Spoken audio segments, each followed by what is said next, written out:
हरियाणा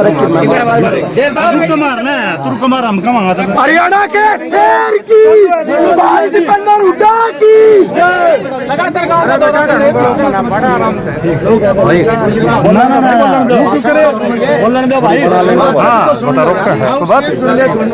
कौन है? सीट पर कांग्रेस पार्टी इसका अंदाजा इस बात से लगा सकते हैं, लगातार भाजपा से विधायक अपना समर्थन वापस ले लेकर कांग्रेस पार्टी को समर्थन दे रहे हैं। वो आज प्रदेश के अंदर जो कांग्रेस की लहर चल रही है उसका प्रतीक। एमपी साहब, आप कह रहे हैं कि भाजपा की सरकार अल्पमत में, आप कह रहे हैं कि भाजपा की सरकार अल्पमत में है। मुख्यमंत्री नायब सैनी और मनोहर लाल खट्टर कह रहे हैं कि कांग्रेस के और जेजेपी के विधायक हमारे संपर्क में हैं, सरकार को कोई खतरा नहीं है। देखिए, ऐसा है, सबको पता है कि हवा किस तरफ बह रही है। ये कांग्रेस, ये जो अभी जो मौजूदा खट्टर सरकार इतनी देश के अंदर अलोकप्रिय हो गई थी कि पहले तो भाजपा खुद ही स्वयं अपना मुख्यमंत्री और उप मुख्यमंत्री बदलना पड़ा चुनाव के बीच में।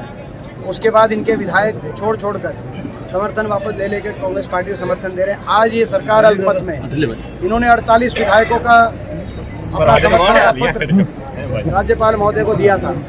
2 उनमें चुनाव लड़ रहे हैं, बाकी जो समर्थन वापस लेने के बाद इनके पास 42 विधायकों का आज सपोर्ट इस सरकार के पास है। 42 विधायक, और मैं ये कहूँ और भी विधायक, अभी आप देखना हमारी संपर्क में और भी विधायक हैं। ये सरकार अभी आज अल्पमत में आ चुकी है।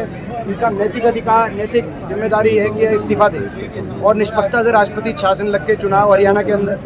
ये नहीं करते तो गवर्नर साहब को राष्ट्रपति शासन की सिफारिश करनी चाहिए। 42 विधायकों की सरकार वो चुनाव के देखरेख के लिए नहीं हो सकती। और मैं कह सकता हूँ कि निश्चित तौर से जनता ने इनके खिलाफ अविश्वास प्रस्ताव पारित करने का मन बना लिया है।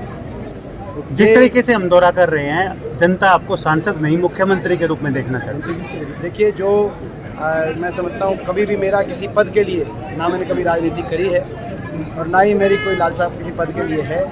मैं कांग्रेस पार्टी के कार्यकर्ता के रूप से और जनता के सेवक के रूप में मैंने अपने जीवन में संघर्ष किया है। आज हरियाणा में बदलाव की आवश्यकता है, परिवर्तन की आवश्यकता है। 10 साल की इस खट्टर सरकार ने भट्टा बिठा दिया। हरियाणा का एक विकास की परियोजना पूरे प्रदेश के अंदर इस सरकार लेके आ नहीं पाई। आज बेरोजगारी और महंगाई में देश में नंबर 1 हरियाणा को बनाने का काम इस सरकार ने किया है। आज उस परिवर्तन के लिए मैं दिन रात मेहनत कर रहा हूँ। जिस तरीके से कांग्रेस किसी पद के लिए कोई मेरा वो नहीं। जिस तरीके से कांग्रेस के नामांकन और दाखिल हुए, नाम के 2 नामांकन और दाखिल हुए, कांग्रेस की चाल है। बात ये अब मैं जो है, अब इस बात की तो हमें तो जानकारी नहीं है, आप ही के माध्यम से मिल रही है जानकारी। मगर मैं समझता हूँ कि भारतीय जनता पार्टी रोहतक लोकसभा सीट पर बड़े बहुमत से हार की तरफ बढ़ चुकी है। कल आपने जेजेपी को विश्वासघाती पार्टी कहा था और देवेंद्र बबली का जिस तरीके से बयान आया है, महाराष्ट्र की तरह जैसे शिवसेना और एनसीपी में जो टूट हुई थी वो हो सकती है यहाँ भी अलग। देखिए, ये इस पार्टी को जनाधार बचा नहीं है। जेजेपी पार्टी है, कोई जनाधार नहीं बचा। आप देख लेना, अभी चुनाव निश्चित है। और मैं ये कह सकता हूँ कि अगर ये सरकार को बर्खास्त नहीं किया गया या इन्होंने इस्तीफा नहीं दिया, 10 दिन के चुनाव की बात है, 10 2 हफ्ते 3 हफ्ते की बात है।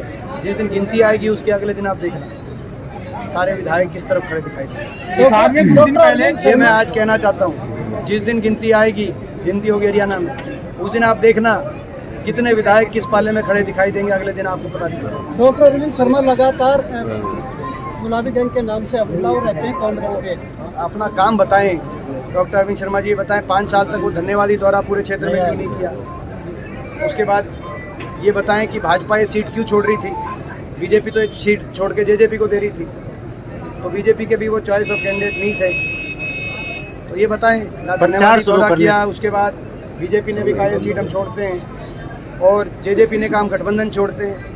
लेकिन रोहतक लोकसभा क्षेत्र के 36 बिरादरी के लोगों के आशीर्वाद को जीवन के अंतिम सांस तक दीपेंद्र नहीं छोड़ सकता। ये फर्क है। प्रचार शुरू होने से पहले सर रोहतक सीट सिर्फ कंफर्म मान रही थी कांग्रेस, अब सिर्फ 2 सीटों पर मैंने आपको बीजेपी कहा था 6 महीने पहले भाजपा का सर्वे था कि 1 सीट आ रही है रोहतक, हाँ जी, कांग्रेस पार्टी की। अब बीजेपी 2%। उसके बाद ये कहने लगे कि 3 आ रही है कांग्रेस की।